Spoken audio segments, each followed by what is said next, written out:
bitch.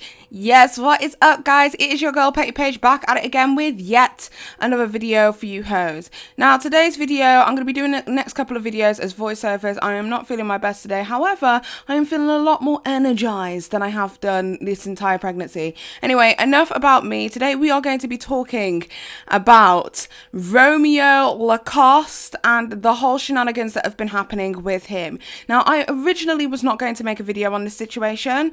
Not for nothing, I kind of felt like everything had been talked about. However, with the theme of what today's set of videos are going to be, yes, I said a set because I am doing my best to make sure that I try and make about 3 different videos today. So with today's set of videos, I wanted to call today Keep That Same Energy Day, because I want to remind everybody to keep that same energy across the goddamn board. So now that we understand the theme of today's videos, I'm going to be going straight into what has been happening with Romeo Lacoste, and we'll do that straight after we get into this intro. Peace! Most of these bitches is petty, petty, petty, petty, petty, petty, petty, petty, petty, petty, petty. Most of these bitches is petty. Okay, so as you guys have probably already found out on social media, on Twitter, it's been trending for the past couple of days. Romeo Lacoste has found himself in a tiny bit of controversy. Well, it's not so tiny. He's been accused, essentially, of being a paedophile. That is one massive accusation. But as per always, before we get into it, what's been said, what's happened, and all of that malarkey, I'm going to be breaking down who Romeo Lacoste is for you in 60 seconds. Romeo Lacoste is a 30-year-old YouTuber and tattoo artist from Montreal, Canada. He moved from Canada to San Diego, California in 2010 and eventually resided in Los Angeles. He was actually featured as a tattoo artist on season 3 of Oxygen's Best Ink. He tattooed many celebrities such as Justin Bieber, Ariana Grande and the Janoskians, whoever the fuck they are. He also had a very popular Vine account that has featured some of his tattoo work on his YouTube channel as well, which is called Winter Extremes. He has a brother called Mickey Lacoste, who is an Instagram star, and he's got an Instagram following of over 490,000 subscribers. And he's also been in a relationship with a popular Instagrammer called Gigi Angelica Marie. Romeo's YouTube channel boasts over 1 million subscribers, and he does frequent videos on there where it's all like tattoo related videos. But besides being tattoo related videos, he also does a lot of challenges which are quite popular, such as, you know, Mystery Wheel picks my tattoo, I'm guessing, and stuff like that. Right, now that we have a lowdown into who this guy is, let's take a good ass long look into what the hell has been going on the social media these past couple of days, bitch. Okay, so everything pretty much went to shit for Romeo Lacoste about 2 days ago, I think it is now, when a Twitter user by the name of YellowChair, who had posted up a conversation that she had been having with Romeo Lacoste. This was a very condemning conversation. I would leave the footage for you to take a look at, but I am very sure that YouTube will demonetize me if I am to show you the footage. However, I will give you guys the highlights or the lowlights, depending on your train of thought. Okay, so basically what happened was YellowChair decided to become a little sleuth for the day, and she went on to say on her Twitter, "A few years ago, my friends and I made a group chat called Romeo's Fruit Cups. One of the girls and I talked more than the others and realized how Romeo would talk to us would seem off.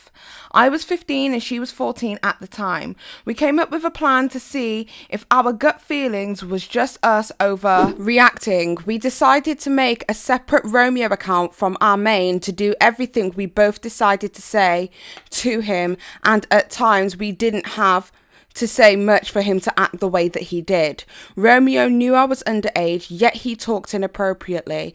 He wanted me and the girl to make a dirty group chat for him or with other people. He asked for my number and a lot of things went on which I don't have the messages for anymore. Everything happened and the girl went AWOL and I was left alone with everything. So I stopped and blocked him on everything.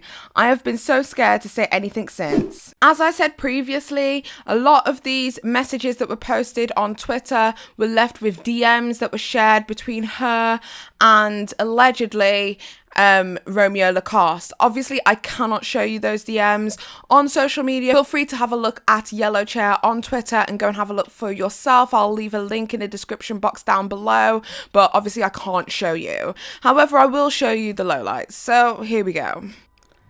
I love that. I love my blank massaged and sucked on. I love my blank licked. And my fave is blank throat. Drunk girls always blank throat further. Haha, yup, I'd have a shot waiting for you when you got here. You can even chase my blank down with another shot. Or I'm freaky. I can even blank in your shot and let you drink it both together. I do freaky stuff. Haha. Take another shot and then go for round 2. Haha. By the time you leave, you'll have a tummy full of blank and alcohol. Haha. I bet you get super blank when you're drunk. You're not down to do it sooner, or you want to wait until you're 18? Haha, I'm down to do it sooner. I just didn't know if you wanted to wait until I was 18. I'm sorry, but what in the southern fried fuckery is going on this here day? So this trap was pretty much set up by two young ladies, which would be Yellow Chair and somebody else, back on the 15th of November 2016. So this was quite some time ago, about 3 years ago that this happened. However, it does not change the fact that they were underage. As you can see from the message, he clearly knew that they were underage because he was like, do you want to wait until you're 18? That is not that should not be a question. If you are still sexually interested, you should essentially be waiting until the person of interest is of age. I mean, to be honest, I kind of blame the industry somewhat, and I don't hate me for this, okay? I am down for everybody having a kink and everybody being into whatever the hell they want to do. Do your freak shit, okay? Be a freak.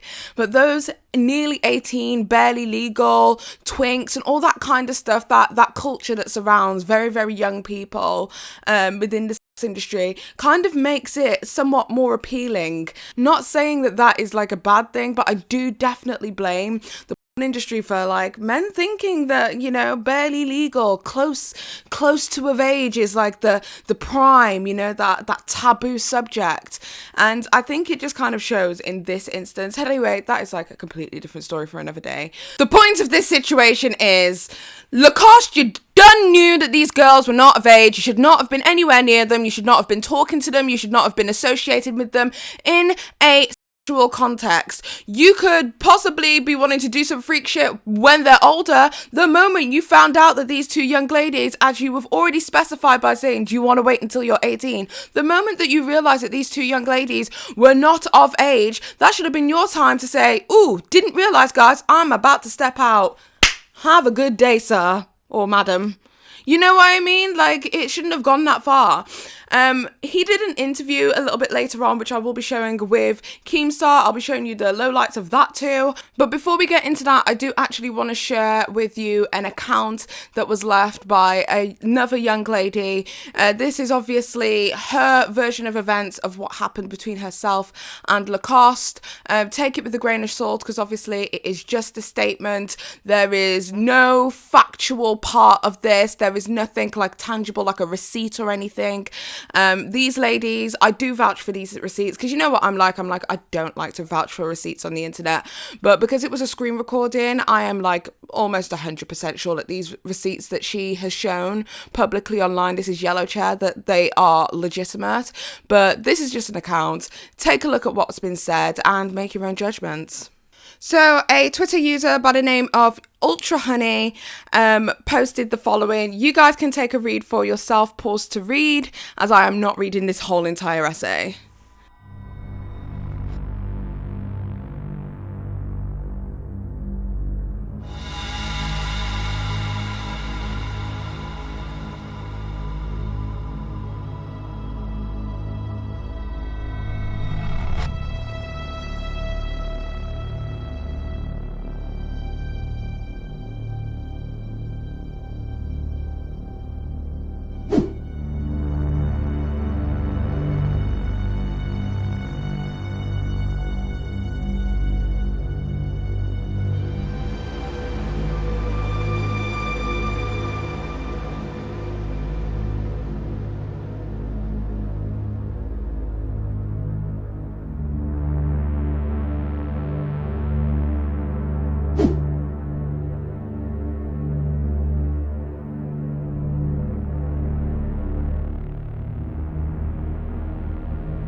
So as you can see, this is an alleged ex-girlfriend of Mr. Lacoste as well. Make of that what you will. I just thought I'd add it into the story because obviously it's like, you know, there's been several accounts at this point. This isn't the only other person to come out and talk about their personal experience with Romeo Lacoste. There are several women who have turned around and said that they too have had really condemning messages sent back and forth between themselves and Romeo when they were underage.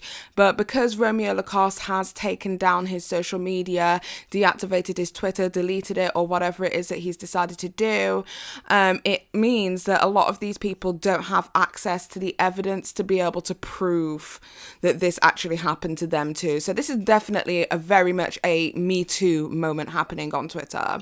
But the reason I thought that I'd speak about this, because obviously I haven't added anything new really, the reason I wanted to speak about this is because I kind of feel like we need to keep that same energy, and that's why we're doing Keep That Same Energy Day here on Petty Paige.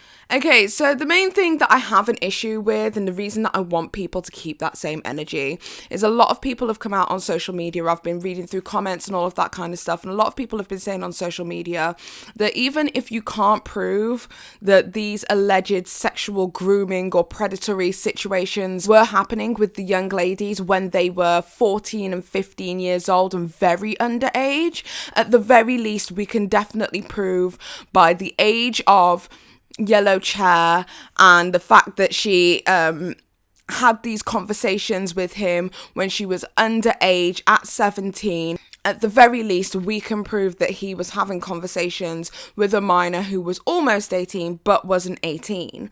Right, I'm gonna go ahead and get a little bit Jamaican on you guys right now because I literally could not, right?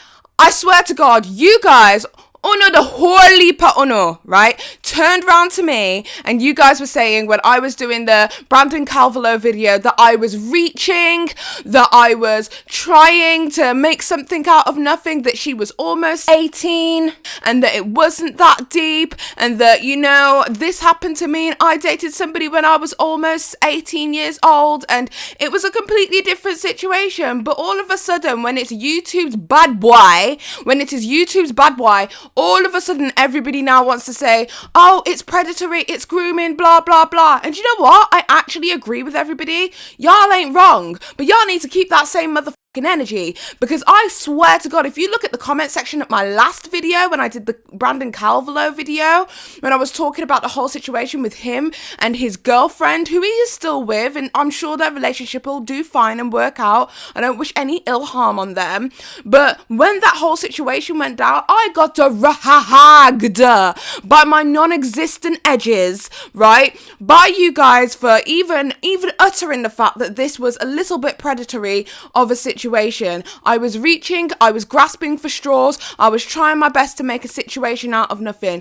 Y'all did not keep that same motherfucking energy when it was another influencer, a more well-liked influencer, who had dated a girl who was definitely underage at the time that they started dating. Whether they try and spin it in a different way, whether they try and make it sound like they weren't sleeping with each other or whatever, the point of the matter is they were intimate in some way at that point. And I said that that was inappropriate, and y'all told me that I was goddamn reaching. This little motherfucker over here, he's getting dragged for even speaking inappropriately to a 17-year-old girl, whereas this guy, Brandon Calvillo, that we discussed 2 months ago, he admitted verbatim on video for being intimate with the 17-year-old. But I'm the mad one, but I'm the crazy one. Bet bitch, bet. Well, now look at us all, because we can't get the evidence for this young man and this 13, 14, 15-year-old girls, because he's shut down his social media. Now we've got a situation where we're grasping for straws, hunty, trying to make sure that we can say at the very least, at the very minimum, he was speaking to a 17-year-old girl and he was aware of the fact. So, I like how the whole situation's changed. Bet. So I want y'all to take a good ass, long ass look at yourself if you could forgive the Brandon Calvillo situation that happened 2 months ago, but you cannot forgive this moment. I just want you to really take a look at yourself now, because we have got two individuals who did the same thing, but in fact one individual actually admitted on video that they were sexually intimate with a minor. So once we've got, if you can forgive that, then that's up to you. You live your life, boo-boo. But me, I kept that same, just remember, I kept that same energy the entire time. Whether it was Brandon Calvillo, whether it was Romeo Lacoste, it did not matter. Whether it was Barney and Friends, I don't business. I kept that same motherfucking energy the whole goddamn time. This is not me turning around and saying anybody who dates somebody who is almost 18 is a predator. I'm not saying that at all. I'm just saying that if this is the law of your country, you should wait. In the United Kingdom, it is 16. We have different laws, different rules. But in the US, for most states, from what I hear, it is 18 years old. So if it is 18 years old in your state, and you have to oblige by those rules. But this person who had the capacity to not wait for a 17-year-old to turn 18 before they did their lewd sexual conversations and acts with them, yeah, this person who had the same capacity at that stage is somebody that we're now accusing of being able to do that when these young ladies are 14, 15, 16 or whatever. Keep that same energy. Keep that same energy. I'm not sitting here telling anybody that anybody's lying or that they're wrong, but I'm saying keep that same energy. Because we're saying one person has the capacity to do something, but the other person doesn't. And I don't think that's fair. Right. If this girl says, I'm almost 18, and you know she's not telling you that she's legal, and you pursue her sexually, you're in the wrong. I mean, you're the adult. You're the adult, man. You know, and now they're coming out saying they were 15 to 14 at the time. Bro, look, at the end of the day, we know that there has been an inappropriate, over-the-top inappropriate conversation between you and underage girls in 2016. Right. So after watching the Keemstar interview that took place with Romeo Lacoste and Keemstar, I watched the entire thing, and the only thing that I could get from it is that if he was speaking to anybody who was online on social media, on Twitter, who was underage and they were under the age of 18, he wasn't aware, apart from in that one instance when he was speaking to somebody who he alleges was almost 18 years old. He said that was a misstep by himself, but obviously, you know, it was still inappropriate. But the only piece of evidence that we do have is that back in 2016 that this young lady was this is Yellow Chair, this young lady was allegedly 17 years old. Whilst completely wrong and completely condemnable, I just don't personally think it's fair if he gets condemned and we're not doing exactly the same for Brandon Calvillo, or the fact that Trisha Paytas got absolutely slammed and penalised for even bringing that up and starting drama within the Vlog Squad family. I just don't feel like that was fair. But that's just my personal opinion on the whole entire situation. I know that you guys like to hear my opinion sometimes, and sometimes my opinion's not going to be a popular one. If you think this one is not a very popular opinion, you're gonna hate the next video I got for you hoes, because the next video I've got is gonna be definitely something that's gonna split my audience again. But I promised myself something this year after the Rewired Soul video. I promised myself that I was not going to not make a video because I was scared of what the public outcome was going to be, or that I would, you know, lose certain people who I speak to, or certain intel from certain influencers and all that kind of stuff. I'm just going to speak my truth always. And the way I feel about this situation is I'm going to speak my truth, and I'm going to speak my truth in the next video, and I'm going to speak my truth in the video after that. So I hope you guys will stay tuned for those two, whether you like my opinion or whether you don't. If you don't like my opinion and you're like, F this bitch, feel free to unsubscribe, okay? That's what it's there for. Unsubscribe, that is completely cool. We don't have to agree. I'm happy for you to be here and disagree with me. So everybody here should be 16 plus, and if that is the case, then we are grown enough to agree to disagree. But if you really cannot take it and you think that I'm like trash or whatever, then unfollow, because that is exactly what that button is there for. I hope you guys enjoyed this video. I hope you guys will respect my opinion regardless of whether you like it or not. If you have any opinion opinions that you would like to share. Don't forget to leave your comment in the comment section down below. I will be reading and liking for a good hour or so whilst this video is out, so definitely check that out. Please stay tuned for the next video that's coming up, and as per always, if you like this video, give it a thumbs up. If you like it, if you don't, I don't give a shit anyway. Don't forget to subscribe and hit that notification with the bell so that you guys get a notification every single time that Petty Paige posts new content. I personally think that we need to keep that same motherfucking energy across the board, whether it is Brandon Calvillo or whether it is Romeo Lacoste. But that is just my personal opinion, and don't take my opinion for it. And always remember to form your own, because I'm just petty. Bye. Petty.